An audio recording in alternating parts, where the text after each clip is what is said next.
O arrebatamento é uma realidade, e para isso a igreja está aqui. Para isso estamos todos os dias na casa do Senhor. Todos os dias nós vemos para este lugar de adoração e ouvimos tanto falar de Jesus neste lugar.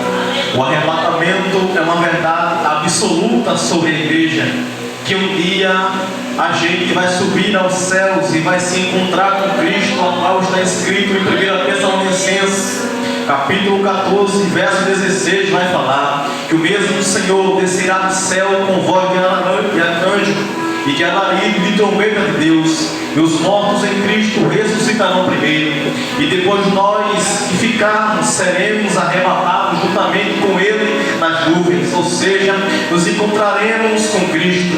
Então o arrebatamento, a vida de Cristo é uma verdade absoluta no meio da igreja. Aleluia, bendito seja o nome do Senhor. Mas se o arrebatamento vai vir, o que vai acontecer quando Jesus vier buscar a sua igreja? Aleluia! A promessa para a igreja do arrebatamento, que a igreja irá subir para os céus, foi feita na primeira promessa que Deus fez ao homem.